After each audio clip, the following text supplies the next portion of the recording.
सोचिए, ये कोइंसिडेंस है कि आप हजारों वीडियोस को छोड़कर आज हमारी आवाज, हमारा ये वीडियो देख रहे हैं। ये कोइंसिडेंस है या फिर प्लान्ड? आपके लिए, हमारे लिए ये कोइंसिडेंस ही है। अगर आपके पेरेंट्स ना मिले होते, वो 100 मिलियन से एक छोटा सा स्पर्म अगर उस एग को फर्टिलाइज नहीं करता तो आप पैदा नहीं होते। सॉरी अगर एक साथ आपको इतनी इंफॉर्मेशन दे दे, लेकिन ये तो बस छोटी सी चीज थी, क्योंकि हमारी उपज और धरती माँ का इस यूनिवर्स में होना भी प्लान नहीं बल्कि एक हैप्पी एक्सीडेंट है। सोचिए, अर्थ एकदम राइट डिस्टेंस पर है सूरज से। इसके कोर में सही amount of radio active energy है जिससे ये घूम सके और एक मैग्नेटिक फील्ड प्रोवाइड कर सके। एक चंद्रमा जो सही साइज का है रोटेशन स्टेबलाइज करने के लिए, और एक ओजोन लेयर जिसकी थिकनेस ऐसी जो हमें रेडिएशन से बचा सके, और उसकी लोकेशन ऐसी जो एकदम बैंग मिडिल में है दो violent arms of galaxy Milky Way से। सोचिए, अगर इनमें से कोई भी चीज डिफरेंट होती तो ना ये धरती, ना आप, ना हम और ना ही ये वीडियो होता। लेकिन अर्थ की तरह अफसोस बाकी प्लैनेट्स उतने लकी नहीं रहे। और इन प्लैनेट्स पर लाइफ सपोर्ट की बात भूल जाइए। अगर इन प्लैनेट्स पर लाइफ सपोर्ट की बात भी की जाए तो वो एक क्रेजी आइडिया होगा, क्योंकि इन प्लैनेट्स के बारे में जानकर even our astrophysicist have been left in shock, जिससे ये अपनी पढ़ाई पर क्वेश्चन कर रहे हैं। तो आखिर ये प्लैनेट्स है कौन से, और अगर हम इस पर रहते तो क्या करते? COROT-7b नर्क एक में समाया। मॉन्सरोस के कॉन्स्टलेशन में बसा हुआ ये प्लैनेट धरती से 489 लाइट ईयर्स अवे है। कह सकते हैं COROT-7b के दो पहलू हैं, रात और दिन। सच में ये प्लैनेट अपने पेरेंट स्टार सन से 60 टाइम्स क्लोजर है। अगर ये फैक्ट चौंकाने वाला नहीं है तो ये सुनिए, ये प्लैनेट टाइडली लॉक्ड है, जिसका मतलब है कि ये अपने पेरेंट स्टार के इर्द गिर्द ही घूमता है। जिस तरह से मून अर्थ के चक्कर लगाता है, वैसे ये प्लैनेट एक साइड लाइट देखता है तो दूसरी साइड डार्कनेस। बेचारा प्लैनेट स्प्लिट पर्सनालिटी वाले डिसऑर्डर से जूझ रहा है। वैसे COROT-7b जब सूरज को देखता है तो ये 4700 फ़ारेनहाइट जितना तपता है, जो काफी है एक पत्थर को पिघलाने के लिए। और इसी वजह से यहाँ पेबल्स बन जाते हैं जो कंडेंस होकर यहाँ पत्थरों की बारिश होती है। और बाय चांस भी अगर आप उस साइड ऑफ प्लैनेट पे स्टक हैं तो आपकी ठंड के मारे जान निकलने वाली है। कहने को आपकी एक ही सेकंड में जान निकलने वाली है, क्योंकि यहाँ का तापमान 392 डिग्रीज फ़ारेनहाइट बिलो जीरो होता है। तो यहाँ जाना चाहेंगे ग्लेस 436b बर्फ पर आग। चलिए अब आपको मिलवाते हैं गेम ऑफ थ्रोन्स प्लैनेट से। इस प्लैनेट ने तो साइंटिस्ट की नाक में दम कर दिया है। ये प्लैनेट एक स्टार के अराउंड घूमता है जो लियो कॉन्स्टलेशन में है, और इस पर फायरी आइस होती है। क्या अब गेम ऑफ थ्रोन्स कॉन्टेक्स्ट समझा? Glace 436b 2.5 million miles away है अपने पेरेंट स्टार से, जो वैसे बहुत ज्यादा करीब है, लेकिन इसका सरफेस कोल्ड आइसी है जो कभी पिघलता नहीं है, पर फिर भी ये आग से लपटा रहता है। इसका रीजन ये है कि भले ही आग इसे पिघला दे, लेकिन इसकी ग्रेविटेशनल ताकत इसे फिर से आइस बना देती है। 55 कैंक्री E हीरा है सदा के लिए। सोचिए, अगर दुनिया की सभी दौलत को इकट्ठा किया जाए तो वो मेरवी ओशन में एक ड्रॉप जैसी होगी। 55 कैंक्री E जो अर्थ के मुकाबले 2 गुना बड़ा है। ये 41 लाइट ईयर्स अवे है कैंसर कॉन्स्टलेशन से, और ये काफी फेमस है एक चीज के लिए। दरअसल इस प्लैनेट का 1/3 हिस्सा डायमंड से कवर है, वो जो बेसिकली अपने एटमॉस्फेरिक कार्बन पर अपने पेरेंट स्टार की हीट और प्रेशर से बनता है। तो फिर इसका मूल्य कितना होगा आप सोच भी नहीं सकते। $26.9 मिलियन, जो कि 26.9 फॉलोड बाय 30 zeros है। क्यों चौंक गए? तो आम इंसान की भाषा में बोले तो हमारी अर्थ की GDP 2019 में थी $142 ट्रिलियन, जिसका मतलब है कि डायमंड स्टडड ये प्लैनेट अर्थ की GDP के मुकाबले 200 क्वाड्रिलियन टाइम्स ज्यादा है। और इतना ही नहीं, हमारे देश का सारा कर्जा ये प्लैनेट सिर्फ 0.2% में चुका सकता है। वाह, तो कब जाएं इस प्लैनेट पर? जल्दी तो चलो। TRES-2b कालू। हम काले हैं तो क्या हुआ दिलवाले हैं। काश 2014 की डिस्कवरी वैंटा ब्लैक को भी देखकर हम यही कह सकते। इस पर बसा हुआ प्लैनेट TRES-2b ऐसा है जो 99.965% लाइट एब्सॉर्ब कर लेता है, जो गैलेक्सी में गुमसुम चुप चुप करके अब तक अपनी जगह बनाए हुए है। और इसका नाम है TRES-2b। हमारे सोलर सिस्टम से 750 लाइट ईयर्स अवे ये प्लैनेट ड्रैको कॉन्स्टेलेशन का हिस्सा है। और आप मानेंगे नहीं, लेकिन TRES-2b प्लैनेट अब तक का सबसे डार्केस्ट प्लैनेट माना गया है, जो सिर्फ 1% ही लाइट देता है। इसे चमत्कार ही कह लीजिए कि इतना डार्क होने के बावजूद हमने इसे खोज लिया। पर सबसे इंपॉर्टेंट सवाल तो ये है कि आखिर ये प्लैनेट इतना डार्क क्यों है, जो फिर हमें अपना सर खुजलाने पर मजबूर कर देता है कि अगर ये डार्क प्लैनेट है तो सोचिए अर्थ के आजू बाजू कितने डार्क प्लैनेट्स होंगे, और हमने अब तक इसे खोजा क्यों नहीं। क्वाइट मिस्टीरियस, हाँ। HD 189733b, कांच की बारिश। हमसे 64.5 लाइट ईयर्स अवे ये प्लैनेट वल्पेक्युला नाम के कॉन्स्टेलेशन का हिस्सा है, और ये प्लैनेट हमारी लिस्ट में सबसे ज्यादा इंटरेस्टिंग है। HD 189733b एक ऐसा प्लैनेट है जहां कांच की बारिश होती है, वो भी सीधे नहीं, साइडवेज, वो भी 7 times than the speed of sound. सोचिए ये सच है। इस गुरूर वाले प्लैनेट की विंड्स 5400 माइल्स पर आवर तक जाती है, जिस वजह से यहाँ बारिश सीधी नहीं तिरछी होती है। बेसिकली एक सिलिका कॉन्सेंट्रेटेड एटमॉस्फेयर इस प्लैनेट के बादलों में मोल्टन ग्लास पैदा करता है, जो सख्त होकर गिरता है। तो जब अगली बार आप बारिश में छम छम करे तो याद रखना, गॉड को थैंक यू जरूर बोलना, क्योंकि पानी कांच की बारिश से तो बेटर है। Kepler-16b, सच का टैटूइन। क्या आपको टैटूइन प्लैनेट याद है, जो लेजेंडरी ल्यूक स्काईवॉकर का घर था इन स्टार वॉर्स, जो 2 स्टार्स के अराउंड रिवॉल्व करता है, जिससे एक बाइनरी सिस्टम बनता है। अगर हम कहें कि रियल लाइफ नहीं बल्कि रियल लाइफ में भी प्लैनेट एग्जिस्ट करता है तो क्या विचार होंगे आपके। Kepler-16b जो हमसे 200 लाइट ईयर्स अवे है, वो साइग्नस कॉन्स्टेलेशन जो हमारी वेरी ओन मिल्की वे में है उसका हिस्सा है, और यही प्लैनेट बाइनरी 2 स्टार सिस्टम के अराउंड रिवॉल्व करता है, जस्ट लाइक टैटूइन। लेकिन दोस्तों, यहाँ स्टार वॉर्स की तरह ड्रॉइड्स नहीं मिलेंगे। जी हाँ, भले ये टैटूइन जैसे दिखे, लेकिन Kepler-16b पर लाइफ सपोर्टिव नहीं है, क्योंकि यहाँ इस एटमॉस्फेयर में हाइड्रोजन, मीथेन और छोटी तादाद में हीलियम पाए जाते हैं। WASP-12b, अंडे का फंडा। ये प्लैनेट भी ऑलमोस्ट TRES-2b की तरह दिखता है, लेकिन यही उसकी मेन यूएसपी नहीं है। हमसे 1410 लाइट ईयर्स दूर ये कॉन्स्टेलेशन ऑर्गिया का हिस्सा है। WASP-12b ऑलमोस्ट 1.8 टाइम्स बड़ा है जुपिटर से। ये काफी नीडी भी है, क्योंकि ये अपने पेरेंट स्टार के बहुत क्लोज है, अराउंड 2,115,000 माइल्स अवे। इसके पेरेंट स्टार की ग्रेविटी इस प्लैनेट को स्ट्रेच कर देती है, जिस वजह से इसका आकार अंडे जैसा हो जाता है। ग्लीस 581c, कागार पर टिके रहो। हमसे 20 लाइट ईयर्स अवे ये प्लैनेट लिब्रा नाम के कॉन्स्टेलेशन में है, जो काफी कुछ मिलता जुलता है COROT-7b से। इसका नाम है ग्लीस 581c। ये प्लैनेट भी अपने पेरेंट स्टार से टाइटली लॉक्ड है और काफी डुअल फेस्ड है। एक तरफ यहाँ तेजदार गर्मी पड़ती है तो दूसरी तरफ सन्नाटे वाली ठंड। पर एक छोटा सा डिफरेंस है दोनों प्लैनेट में। एस्ट्रोनॉमर्स ये मानते हैं कि अर्थ जैसी यहाँ भी जिंदगी खिलखिला सकती है। तो क्या ये सच में पॉसिबल है? आंसर आपको सरप्राइज कर देगा। दरअसल 2 एक्सट्रीम वेदर्स के बीच जिंदगी एक छोटी सी स्ट्रिप पर बसती है, जिसे टर्मिनेटर जोन कहा जाता है, जिसका टेम्परेचर बस सही है लाइफ सपोर्ट के लिए। WASP-17b एक बड़ा गोला। इस प्लैनेट को समझना थोड़ा मुश्किल है, क्योंकि अगर हम समझाने जाए तो सरप्राइज निकल जाएगा। स्कॉर्पियस नाम के कॉन्स्टेलेशन में बसा ये प्लैनेट 550 लाइट ईयर्स दूर है हमसे। WASP-17b अतरंगी प्लैनेट है। इतना अतरंगी प्लैनेट है ये कि आज तक हम फिगर आउट नहीं कर पाए हैं कि आखिर ये ऐसा बिहेव क्यों करता है। तो आखिर इस प्लैनेट में ऐसा क्या अजीबोगरीब है, चलिए जानते हैं। पहले तो ये जुपिटर के मुकाबले 2 गुना बड़ा है, लेकिन बड़ा मतलब इसका मास सिर्फ आधा ही है, जिस वजह से यहाँ की डेंसिटी काफी लो है। इस वजह से इसे बड़ा गोला कहते हैं। दूसरी और बात भी बहुत अजीब है, ये अपने पेरेंट स्टार के आसपास सीधा नहीं बल्कि रेट्रोग्रेड ऑर्बिट में घूमता है, मतलब बैकवर्ड्स घूमता है। वैसे इस प्लैनेट ने काफी आर्ग्यूमेंट्स को भी बढ़ावा दिया है। ग्लीस 1214b, पानी का प्लैनेट।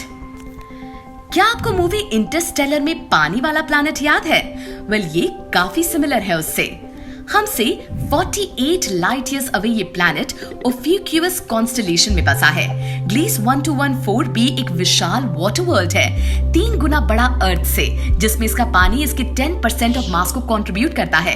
अगर कंपेयर करें तो अर्थ के पानी का कंट्रीब्यूशन सिर्फ 0.05% मास ही है। तो सोचिए अगर आप यहाँ स्विमिंग करने निकले तो क्या हाल होगा। कहा जाता है कि ग्लीस 1214b के ओशंस की डेप्थ 1600 किलोमीटर्स की है। आपको अर्थ लैंग्वेज में कहें तो अर्थ का ocean Mariana trench 11 kilometre deep है। तो आप खुद ही अंदाजा लगा सकते हैं। सोचिए हमने तो अब तक सिर्फ 5% ही पानी के अंदर रहने वाली स्पीसीज को समझा है। सोचिए इस वाटर प्लैनेट में कितने अजीबोगरीब जानवर होंगे। इंसान का स्पीड के साथ हमेशा एक एडिक्शन रहा है। वो हमेशा तेजी और रफ्तार से दौड़ना चाहता है, फिर चाहे वो लैंड हो, सी हो या एयर हो। दोस्तों, क्यूरियस बुद्धि अभी सब्सक्राइब करो और आज जानेंगे 10 fastest things in the world के बारे में। नंबर 10 फास्टेस्ट लैंड एनिमल है चीता, जो 60 माइल्स पर आवर की स्पीड से दौड़ सकता है। भाई, ये चीता क्या पीता जो इतना तेज दौड़ता? चीता तेज दौड़ता है क्योंकि उनके बड़े नॉस्ट्रल्स होते हैं और उसी से वो एक्स्ट्रा ऑक्सीजन इनटेक कर सकता है, और उनके बड़े लंग्स और हार्ट की वजह से वो अपने शरीर के ऑक्सीजनेटेड ब्लड को अपनी मांसपेशियों में पंप करते हैं। तभी वो इतना जंप करते हैं। तू भी ना। नंबर 9 पेरेग्रिन फाल्कन, जिसे डक हॉक भी कहते हैं, और वो 240 माइल्स पर आवर की स्पीड से उड़ता है और वो आसमान का सबसे तेज उड़ने वाला पक्षी है। भाई, iron man, Superman, Batman, Spiderman सबने इसी से ट्रेनिंग ली होगी, है ना? वैसे तेरी बात में दम तो है।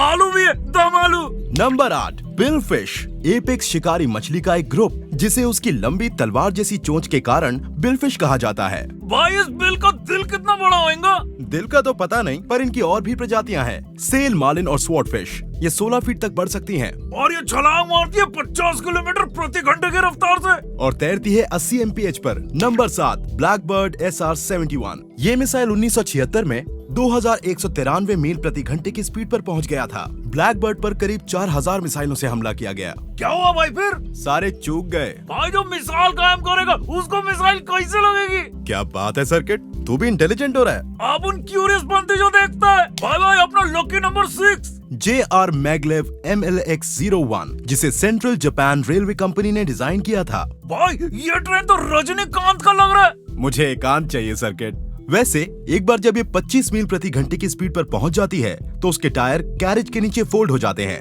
और फिर बोले तो ये हवा में तैरता होगा, है ना भाई? हाँ, और इसका कारण है मैग्नेटिक लेविटेशन। अप्रैल 2015 में सुपर कंडक्टिंग मैग्नेट के इस्तेमाल से ये 375 मील प्रति घंटे की स्पीड से दौड़ रही थी। Number 5 the fattest car, fattest नहीं फास्टेस्ट कार, जो है बुगाटी शिरॉन, जिसकी कीमत $2.7 मिलियन है और ये 278 माइल्स पर आवर की स्पीड से दौड़ सकती है। भाई 2.7 मिलियन, इतने में अपन कितने स्कूटर खरीद सकते हैं? 2 स्कूटर पे ही रहे। लेकिन अब ये रिकॉर्ड कर्निगसेग अगेरा के नाम है, जिसकी कीमत है $2.1 मिलियन और स्पीड बुगाटी से ज्यादा है, यानी 284 माइल्स पर आवर। भाई तो बुगाटी गाता होगा, अगर तुम ना होते तो हम ना रोते। नंबर 4 जब आप तेज हवाओं के बारे में सोचते हैं तो आपको तूफान या बवंडर याद आता होगा। भाई, दोनों में व्हाट इज द डिफरेंस? बताता हूँ। बवंडर जमीन पर ट्रैवल करता है और तूफान पानी पर ट्रैवल करता है। और मैं मुंबई लोकल में। बवंडर में छोटे डायमीटर्स होते हैं, लेकिन तूफान की तुलना में विंड स्पीड ज्यादा होती है। और मई 1999 में अमेरिका के ओक्लाहोमा में ऐसा ही तूफान आया था। और इस बवंडर ने सारे होमा का ओखला पोखला कर दिया। क्या यार, तू कुछ भी बोलता है। पता, एक टॉर्नेडो था ब्रिज क्रीक मूर, जिसकी स्पीड 200 माइल्स पर आवर थी। भाई, ये बवंडर शवंडर को कोई काम दाम नहीं है क्या? हाँ, तेरी तरह वेल्ला है। नंबर 3 फास्टेस्ट कंप्यूटर, बोले तो चाचा चौधरी। नहीं, टियानी 2। ये 12.4 पीटाबाइट स्टोर कर सकता है और इसमें 1.3 पीटाबाइट्स की मेमोरी है। भाई, ये पीटा तो कंप्यूटरों का चीता है। सही बोला, तभी तो ये 1000 टेराबाइट्स के बराबर है। भाई, बाइट का तो पता नहीं, लेकिन इसका मामला बहुत टाइट है। ये पक्किया 2 लेके आ रहे। नंबर 2 जब बात सोशल मीडिया की आती है तो फेसबुक के अब भी 200 बिलियन से ज्यादा एक्टिव यूजर्स हैं। भाई, अपनी गर्लफ्रेंड बिजली ना फेसबुक पे मिली थी। फेसबुक कितनी अच्छी चीज है भाई। हाँ, तभी तेरा शॉर्ट सर्किट हुआ। वैसे फेसबुक पर 461 मिलियन मंथली एक्टिव यूजर्स हैं। इतने लोगों को ये कैसे संभालता है? अपने से तो एक बिजली नहीं संभालती। व्हाट्सएप और इंस्टाग्राम के 400 मिलियन यूजर्स हैं और उसके बाद आते हैं वीचैट, स्नैपचैट और ट्विटर। नंबर 1 पे मेरी बिजली है ना भाई। हाँ, तेरी बिजली। लाइट की स्पीड है लगभग 670,616,629 mph। भाई इतने लोग अपन की बारात का स्वागत करेंगे क्या? नहीं रे, ये उसकी स्पीड बता रहा हूँ। लाइट की स्पीड से ट्रैवल करने वाला व्यक्ति 1 सेकंड में लगभग 7.5 गुना स्पीड से धरती के चक्कर लगा सकता है। भाई अगर अपन बिजली का हाथ पकड़ लेना तो फ्री का वर्ल्ड टूर कर लेंगे। ठीक है, ऑल द बेस्ट। एक इंसान का शरीर अपने आप में ही बहुत कॉम्प्लेक्स एंड ब्यूटीफुल मास्टरपीस है। भाई मास्टरपीस तो हम लोग भी है ना। आप मास्टर, मैं पीस। ये तुमने सही बोला सर्किट। और ये रही top 10 non functional body parts की लिस्ट। नंबर 10 पर है हमारी तीसरी आईलिड। भाई माँ की आँख सुना था, ये तीसरी आँख पहली बार सुना है। अभी तुम्हें और भी बहुत कुछ जानने को मिलेगा।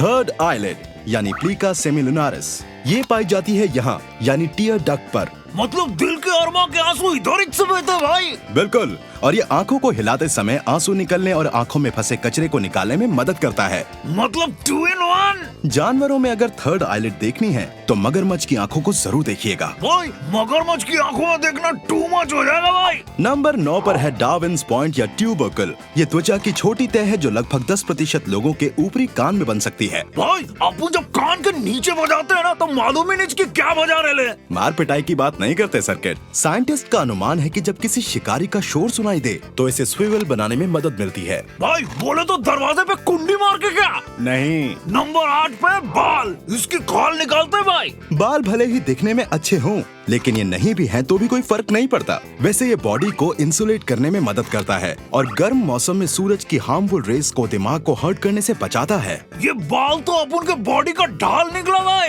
बिल्कुल सही कहा। वैसे आईब्रोज की वजह से पसीना आंखों में नहीं गिरता और दाढ़ी के बाल आपकी लुक को और बेहतर बना सकते हैं। तो अभी तो अपन रखता है ना। Number 7 appendix. हमें अपेंडिक्स का तब पता चलता है जब हम में से किसी को अपेंडिसाइटिस होता है। अपेंडिसाइटिस में पेट में दर्द होता है और खाना खाने में परेशानी होती है। हैंगओवर के बाद भी ऐसा ही होता है भाई कभी कभी। अपेंडिक्स एक स्मॉल पिंक पाउच होता है जिसके बढ़ने से पेट में सूजन होती है और यूएसए में तो हर साल 3 लाख लोग अपेंडिक्स का ऑपरेशन करवाते हैं। भाई लोग ठीक से खाने का तभी लोचा नहीं होगा। मेरा लकी नंबर 6 ये है कॉक्सिक्स या टेलबोन, जो होती है आपकी स्पाइन के नीचे। इसमें 3 से 5 वर्टेब्रे शामिल होते हैं जो सेक्रम के नीचे होते हैं। ये एक पूंछ का अवशेष है जिसे हमारे पूर्वजों ने थोड़ा संतुलन प्राप्त करने के लिए इस्तेमाल किया होगा। पहले के लोग बोलते थे ना भाई कि पूंछ नहीं तो कुछ नहीं। नंबर 5 पर है हमारे दांतों का वो दांत जिसे कहते हैं विजडम टूथ यानी अकल दाढ़। भाई मेरी दादी बोलती थी कि मेरा 32वां अक्ल दाढ़ी है। मालूम है कितना है? जैसे समय के साथ मनुष्य विकसित होते गए, मानव जबड़े छोटे होते गए। इसीलिए जब हम अडल्टहुड में आते हैं तो विजडम टूथ आपके जबड़े में वास्तविक दर्द पैदा कर सकते हैं। भाई अपने तो एक ही घूसे से वो दर्द पैदा होता है। Number 4 men's nipple. महिलाओं को निपल की आवश्यकता इसीलिए होती है ताकि वो अपने बच्चों को ब्रेस्ट फीड करा सके। लेकिन पुरुषों के निपल क्यों होते हैं? भाई आपके इस सवाल ने तो मेरा माथा घुमा दिया। आगे बढ़े क्या? नंबर 3 पर है टॉन्सिल्स। आपके गले के पीछे स्थित ये लिम्फोइड टिश्यू भी आपके अपेंडिक्स की तरह ही संक्रमित हो जाते हैं, जिससे गले में सूजन और दर्द होता है। भाई आप उनकी गर्लफ्रेंड जब छोड़ के गई थी ना तो लिम्फोइड छोड़ के गई होंगी। इधर ही दर्द हुआ तो मेरे को। सर्किट ये सुन, जैसे जैसे हम बड़े होते जाते हैं वो आकार में कम होने लगते हैं, जिससे संक्रमण का खतरा कम हो जाता है। नंबर 2 पर है साइनस। भाई मिलकर जब पाप करते हैं ना तो ऐसा ही होता है। सिन जोड़ अस साइनस। पीछे बंद सर्किट। ये सोचा जाता है कि हमारे सिर में इन खाली जगहों का कोई विकसित ज्ञात उद्देश्य नहीं है। हालांकि शायद वो आंखों को बचाने और आवाज की पिच और टोन में बदलाव करने के लिए उपयोगी हो सकते हैं। भाई जब अपन गला फाड़ कर रोते हैं तो इनका क्या होता होगा? सॉरी भाई, नंबर 1 पर क्या बताओ ना। नंबर 1 पर है पिंकी टो। पता है हमारे पैर की उंगलियों का वास्तव में क्या उपयोग है? उंगली का उपयोग तो उंगली करना ही होगा ना। तो कुछ भी बोलता है सर्किट, मैं बताता हूँ। हमारे बड़े पैर की उंगली हमें सही खड़े होने में मदद करती है और जब हम चलते या दौड़ते हैं तो अगली 3 उंगलियां हमारे संतुलन को बनाए रखने में मदद करती है। लेकिन पिंकी टो का कोई काम नहीं है। मतलब बोले तो टोटल वेस्ट। तो ये थे हमारे टॉप 10 यूजलेस बॉडी पार्ट्स। हमारी उंगलियों पर निशान यानी फिंगरप्रिंट्स क्यों होते हैं? शेरलॉक होम्स अक्सर कहता है कि एक अचूक अपराध जैसी कोई चीज नहीं होती। ये सच है कि अपराधी हमेशा कोई ना कोई निशान छोड़ जाते हैं और आप सभी जो जासूसी फिल्में देखना पसंद करते हैं वो इस बात से सहमत होंगे कि अपराधियों का पता लगाने के लिए उंगलियों के निशान सबसे आसान तरीका है। लेकिन क्या आपने कभी सोचा है कि हमें फिंगरप्रिंट्स होते क्यों हैं और हमारी जिंदगी में वो क्या भूमिका निभाते हैं? आज फिंगरप्रिंट्स को लेकर हम आपके सभी सवालों के जवाब देंगे। सबसे पहले ये जानते हैं कि आखिर फिंगरप्रिंट होता क्या है। एक फिंगरप्रिंट एक छाप या मार्क होता है जो इंसान की उंगली के ऊपर बना घर्षण का निशान होता है और ये उंगलियों की नोक पर छोटे छोटे घुमावदार पैटर्न में होता है। इनमें 3 प्रकार के फ्रिक्शन रिज पैटर्न्स होते हैं, गांठदार, घुमावदार और वृत्तखंड। फिंगरप्रिंट की पहचान करना यानी डैक्टिलोस्कोपी एक तरह की प्रक्रिया होती है जिसमें मुजरिम के रिज इंप्रेशन को उंगलियों, हथेलियों और उन पैरों की उंगलियों से मिलाकर देखा जाता है जो डेटाबेस में पहले से मौजूद होते हैं। और अब सवाल ये है कि इन फिंगरप्रिंट्स का मकसद क्या होता है और ये हमें क्यों होते हैं। वैसे वैज्ञानिकों ने इसका एक ये कारण दिया है कि उंगलियों पर बने ये निशान घर्षण द्वारा इंसान की पकड़ बनाने में मदद करते हैं। उन्हें लगता है कि हमारी उंगलियों के निशान से हमारे पूर्वजों को ऊबड़-खाबड़ सतहों पर चलने में मदद मिली होगी। उंगलियों के निशान का एक और उद्देश्य ये भी है कि ये स्पर्श की भावना और चीजों की पहचान करने में भी सहायक होते हैं। इन लकीरों के नीचे मैकेनो रिसेप्टर्स होते हैं। ये एक तरह के सेंसरी रिसेप्टर्स होते हैं जो तब काम करने शुरू हो जाते हैं जब इनसे कोई चीज टकराती है या फिर आप कोई सामान उठाते हैं और साथ ही ये दिमाग को भी जरूरी जानकारी पहुंचाते हैं। लेकिन हर किसी के फिंगरप्रिंट्स अलग क्यों होते हैं? लोगों के फिंगरप्रिंट्स पैटर्न एक जैसे हो सकते हैं लेकिन उसके बावजूद भी वो मेल नहीं खाते। यहां तक कि फिंगरप्रिंट्स डीएनए से भी ज्यादा खास होते हैं। उदाहरण के लिए जुड़वा बच्चों का डीएनए एक हो सकता है और कईयों का तो होता भी है, लेकिन उनके फिंगरप्रिंट्स हमेशा अलग होते हैं। वास्तव में आपकी उंगलियों के निशान तो आपकी अपनी उंगलियों के बीच भी भिन्न होते हैं। इसका मतलब है कि आपकी हर उंगली का प्रिंट अलग होता है। क्या आप अपने फिंगरप्रिंट्स को जला सकते हैं? वैसे इसका जवाब है हाँ। अगर उंगली पर गहरा कट लग जाए या जल जाए और उससे त्वचा की बाहरी चमड़ी को नुकसान पहुंचे तो आपके फिंगरप्रिंट्स हमेशा के लिए खराब हो सकते हैं। वैसे सच तो ये है कि उंगलियों के निशान या फिंगरप्रिंट्स का वास्तविक उद्देश्य कभी पता ही नहीं चल पाया, लेकिन हम इस बात से जरूर सहमत हैं कि लोगों की पहचान करने के लिए ये निश्चित रूप से महत्वपूर्ण और आवश्यक है। इंसान बहुत ही इंटेलिजेंट होते हैं और सबकी इंटेलिजेंसी की रेंज होती है। भाई अपना पकिया भी ना शाना है, बोले तो इंटेलिजेंट। बिल्कुल सही बोला सर्किट। पर आप ये जानने के लिए क्यूरियस होंगे कि कुछ जानवर इंसानों से भी ज्यादा इंटेलिजेंट होते हैं। तो उसके लिए देखिए top 10 smartest animals on earth. Number 10 squirrel. इनकी याददाश्त तेज होने के साथ ये ऑब्जर्वेशन से बहुत कुछ जल्दी सीख लेते हैं। भाई हैंगओवर के बाद मेरी याददाश्त भी अच्छी रहती है और ऑब्जर्वेशन भी एकदम चिंकाट। तेरा तो यही हाल है। खैर, ये पैटर्न्स, लोकेशन और रास्ते को दिमाग में फिट कर लेती है। बोले तो जीपीएस गिलहरी फुदकता सिस्टम। 9वें नंबर पे अपना मोती। मोती नहीं, बॉर्डर कॉली। डॉग्स की ये ब्रीड सबसे ज्यादा वफादार और समझदार होती है। भाई ये शीप्स को चरवाने भी जाता है क्या? शीप्स नहीं, शीप। इनका दिमाग 2 साल के बच्चे जितना विकसित होता है। ये बहुत जल्दी सीखते हैं, आपके इशारों को समझते हैं और लाखों तरह की गंध को पहचान सकते हैं। ये तो कॉली नंबर 1 है भाई। अब 8वें पे क्या है भाई? ये है अफ्रीकन ग्रे पैरट। ये फुल सेंटेंसेस बोलते हैं और इंसान की हूबहू आवाज भी निकाल सकते हैं। भाई गली में इसका शोर रोकता ना, बहुत माल छापेंगे अपन, है ना? वैसे आइडिया बुरा नहीं। 7वें नंबर पर है पिग्स। इनकी याददाश्त 3 साल तक रहती है और ये रास्ते को भी याद रखते हैं। भाई ये तो सजनी है, गजनी का उल्टा। अरे बस कर। सिर्फ इतना ही नहीं, ये सिंबॉलिक लैंग्वेज भी सीख सकते हैं। मेरा लकी नंबर पे चूहा। इनकी याददाश्त इतनी कमाल की होती है कि इन्हें याद रहता है कि इन्होंने खाना कहाँ से चुराया है। भाई इसका नाम मिक्की रखा ना, मिक्की, तो तुरंत रिस्पॉन्स करता है। Respond circuit. लेकिन तूने इन्फॉर्मेशन सही दी है। ये इतने समझदार होते हैं तभी तो साइंटिस्ट इन पर रिसर्च करते हैं। गणपति बप्पा मोरिया। नंबर 5 पर है ओरंगुटान। ए सर्किट, ये तो तेरे जैसा लग रहा है। इसीलिए तो कितना चिकना दिख रहा है। लेकिन ये तुझसे ज्यादा समझदार होते हैं क्योंकि ये बात करने के लिए सिंबल, साउंड और साइन लैंग्वेज का इस्तेमाल करते हैं। भाई लोग बोलते हैं कि ये हमारे पूर्वज थे। हाँ, आइंस्टाइन। वैसे मेरे ज्ञान की घंटी बज रही है भाई। 4थे नंबर पे झूठ बोले कौवा काटे। देखा गया है कि कौवे नट्स को तोड़ने के लिए सड़क पर रखते हैं। भाई एक्सप्लेन करो ना। मेरे ढक्कन। अरे जब गाड़ी उसके ऊपर से गुजरती है तो नट टूट जाता है और वो उसे खा लेते हैं। इनकी रीजनिंग एबिलिटी 7 साल के बच्चे जितनी होती है और ये पेड़ से फल तोड़ने के लिए हथियार भी बनाते हैं। बादाम खाएगा तो ऐसा ही करेगा ना भाई। नंबर 3 हाथी। इनका दिमाग इतना तेज होता है कि ये 50 साल पुरानी बातें भी याद रखते हैं और अपने परिवार के साथ मिलजुल कर रहते हैं। भाई सुना है ये एक दूसरे को जादू की झप्पी भी देते हैं अपनी तरह। नंबर 2 पर है बॉटल नोज डॉल्फिन। किसी भी जानवर के मुकाबले इनका दिमाग 1.5 या 2 किलो का होता है, यानी जानवरों में सबसे बड़ा। भाई इस झींगे को फ्राई करके चखने में खाए क्या? इंटेलिजेंट होंगे। सर्किट, ये मछुआरों के बहुत काम की चीज है। पहले ये मछुआरों को मछली पकड़ने में मदद भी करती थी और उन्हें इनाम भी मिलता था। अब पेश करते हैं नंबर 1, ये पंटर लोग नगाड़े बजा। आ गया है चिंपैंजी। इनकी जीन्स इंसानों से लगभग 98% मैच करती है। भाई ये लोग भी ना अब्दुल भाई की दुकान से जीन्स लेते होंगे 2% के डिस्काउंट पे। 2013 की स्टडी के हिसाब से अफ्रीका के नेटिव चिंपैंजीज की मेमोरीज इंसानों के मुकाबले ज्यादा बेहतर होती है। भाई ये तो चैंप निकला। तो हमने आज आपको दुनिया के 10 स्मार्टेस्ट एनिमल्स के बारे में जानकारी दी, जिसमें से कुछ तो इंसानों से भी स्मार्ट थे। तो भाई लोग अभी स्मार्ट बनने का। हम रोते क्यों हैं? सब कभी ना कभी रोते जरूर हैं। कोई अपने आंसुओं को इमोशंस माने या न माने, लेकिन कभी कभी हमारे पास रोने की वजह होती है तो कभी कोई वजह नहीं होती। तो क्या कभी आपने सोचा कि हम रोते क्यों हैं? चलिए जगाते हैं इस विषय में आपकी क्यूरियस पंती। रोना है क्या?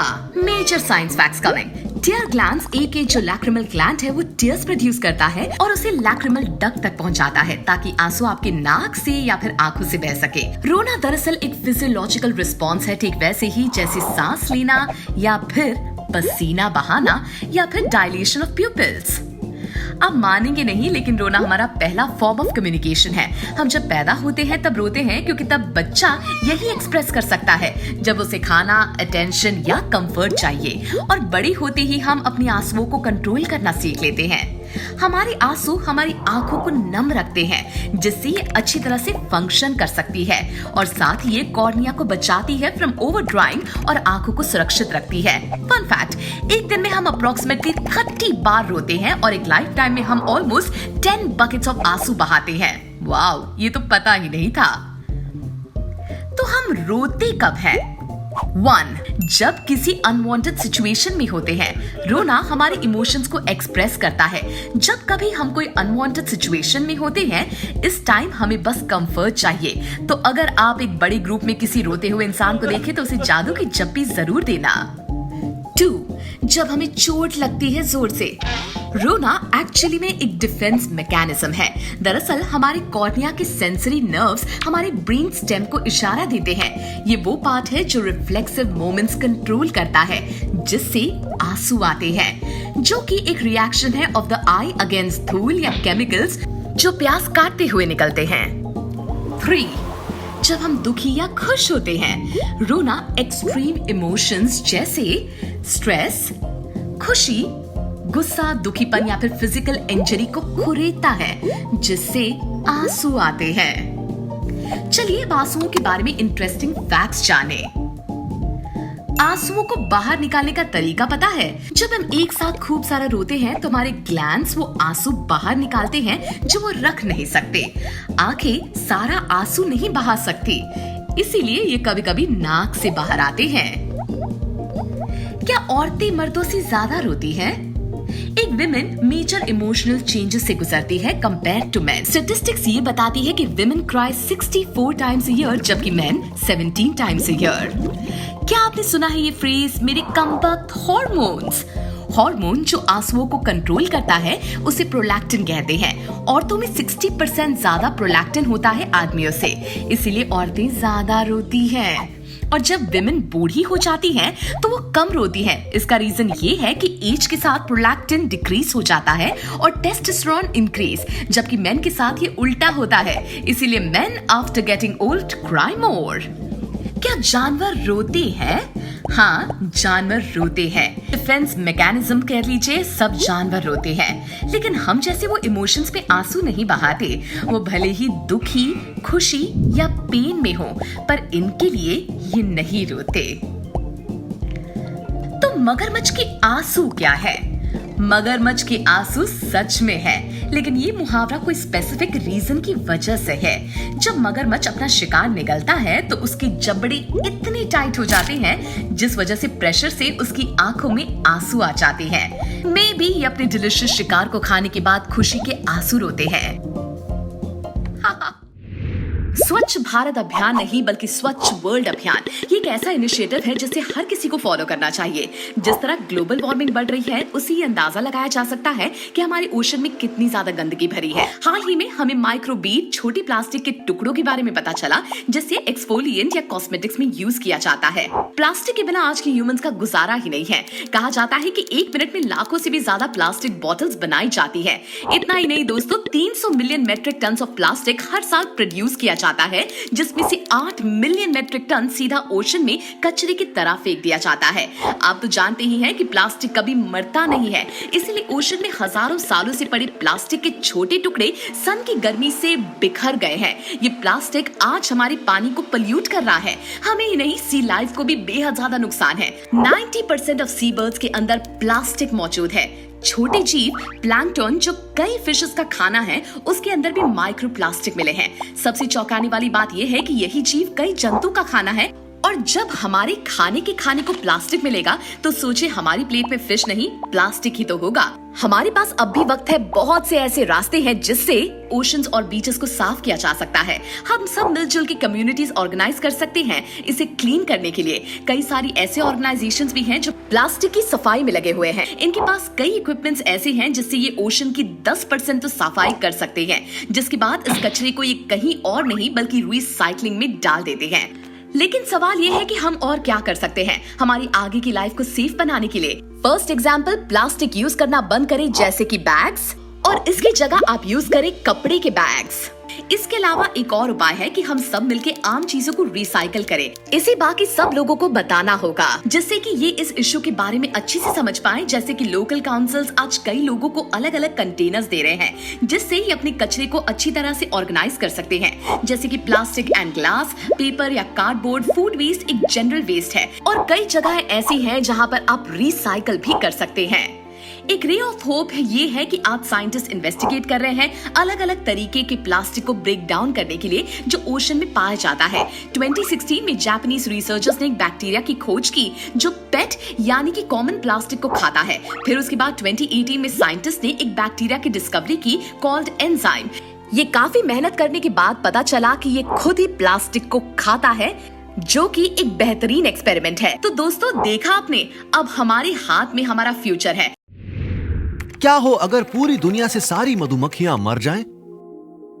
कुछ का कहना है कि दुनिया में आग लग जाएगी और कुछ का कहना है कि चारों तरफ बर्फ ही बर्फ होगी। क्या आपने कभी सोचा है कि दुनिया कैसे खत्म होगी? अल्बर्ट आइंस्टाइन की थ्योरी के अनुसार यदि दुनिया की सभी मधुमक्खियां खत्म हो जाएं, तो इंसान सिर्फ अगले 4 सालों तक ही जिंदा रह पाएगा। डरावना है ना? लेकिन सच भी है। लेकिन मधुमक्खियां इतनी महत्वपूर्ण क्यों हैं? और वास्तव में क्या होगा अगर सारी मधुमक्खियां मर गईं तो? इंसान मधुमक्खियों को लेकर उलझन में रहता है। इनसे हमें शहद तो मिलता ही है, लेकिन साथ ही ये हमें दर्दनाक डंक भी मार सकती हैं। लेकिन इसके बावजूद भी ये खास क्यों हैं? और अगर सारी मधुमक्खियां मर जाएं तो क्या होगा? खैर, हमें मोम और शहद तो बिल्कुल भी नहीं मिलेगा, लेकिन इसके अलावा और भी बहुत कुछ होगा। दुनिया में मधुमक्खियों की 20,000 से भी ज्यादा प्रजातियां हैं। वो इंसेक्ट पॉलिनेटर्स का सबसे खास समूह है और कुछ इस तरह काम करती हैं। मधुमक्खी रस चूसने के लिए फूल पर जाती है। फूल से निकलने वाला पॉलन मधुमक्खी के शरीर से चिपक जाता है। मधुमक्खी फिर उसी पॉलन को दूसरे फूल तक ले जाती है, जिसमें थोड़ा पॉलन उन फूलों के रिप्रोडक्टिव पार्ट्स में चिपक जाता है, और इस तरह पॉलिनेशन प्रोसेस पूरी हो जाती है। कई मधुमक्खियां तो इन फूलों के साथ विकसित होती हैं और फूल उनकी जिंदगी का एक अहम हिस्सा बन चुके हैं। अगर मधुमक्खियां पॉलिनेशन नहीं करेंगी तो पौधे खत्म हो सकते हैं। उदाहरण के लिए ब्लूबेरीज और चेरीज 90% तक मधुमक्खियों द्वारा किए गए पॉलिनेशन पर निर्भर करती हैं। इतना ही नहीं, हर रोज जो हम फल, सब्जियां, बीज और नट्स खाते हैं, उनके उगने में 70% काम मधुमक्खियां ही करती हैं। लेकिन सिर्फ पौधे ही नहीं है जो मधुमक्खियों पर निर्भर करते हैं, जानवरों को भी उन्हीं का सहारा है। वो अपने खाने के लिए मधुमक्खियों पर निर्भर करते हैं। अगर सारी मधुमक्खियां मर जाएं, तो धीरे धीरे जानवर भी नहीं बचेंगे। मधुमक्खियों की वजह से ही कई बीज, फल और बेरीज मिलती हैं, यानी कि ऐसा खाना जो जानवरों के लिए बहुत जरूरी है। इन सभी कारणों की वजह से हमारा इकोसिस्टम बिगड़ जाएगा और उसी से इंसानों की जिंदगियों पर भी भारी प्रभाव पड़ेगा। तो इसका मतलब ये हुआ कि इस पृथ्वी पर रहने वाले 780 करोड़ लोगों को जीने के लिए जद्दोजहद करनी पड़ेगी। हम जो 3 वक्त का खाना खाते हैं उनमें से एक मधुमक्खियों की वजह से आता है। आज हमें जो खाना आसानी से मिल रहा है उसके उत्पादन में धीरे धीरे कमी आने लगेगी और सुपरमार्केट में फल और सब्जियां आधी मात्रा में होंगे। बहुत ही आम सी चीजें जैसे बादाम, सेब, ब्रोकली, स्ट्रॉबेरी, खीरे और यहाँ तक कि कॉटन से लेकर अल्फाल्फा के बीज जो डेयरी फीड के लिए उपयोग किए जाते हैं और मधुमक्खियों द्वारा पॉलिनेशन से ही मिलते हैं, ये सब गायब हो जाएंगे। जरा सोचिए, ये छोटी सी गड़बड़ हमारे लिए कितनी बड़ी मुसीबत ला सकती है और भारी बदलाव आ सकते हैं। आइंस्टाइन के अनुसार मधुमक्खियां नहीं होंगी तो पौधे नहीं होंगे, ना ही जानवर होंगे और ना ही इंसान। सोचकर डर लगता है ना? इससे भी डरावना ये है कि मधुमक्खियों की तादाद कम होती जा रही है। वैज्ञानिक और मधुमक्खियां पालने वाले लोग छत्तों को बचाकर रखने की कोशिश कर रहे हैं। इससे पहले मधुमक्खियों को बचाने का इतना ज्यादा प्रयास कभी नहीं किया गया था। मधुमक्खियों की कॉलोनी एक बहुत बड़ी समस्या का सामना कर रही है जिसे कॉलोनी कोलैप्स डिसऑर्डर कहते हैं, जिसका मतलब है अचानक मधुमक्खियों की पूरी कॉलोनी खत्म हो जाना और इनमें सिर्फ वही मधुमक्खियां बच रही हैं जो स्वस्थ हैं। मधुमक्खियों की विशाल संख्या हर साल मर जाती है और वैज्ञानिकों का मानना है कि इसका कारण इंसानी गतिविधियां हैं। कीटनाशकों का अत्यधिक उपयोग, इंसानों द्वारा किया गया जलवायु परिवर्तन, मधुमक्खी का खराब पालन और उनके रहने की जगह को ठीक से न रखना, ये सारे कारण मधुमक्खियों की आबादी को खत्म कर रहे हैं। तो हम उन्हें कैसे बचा सकते हैं?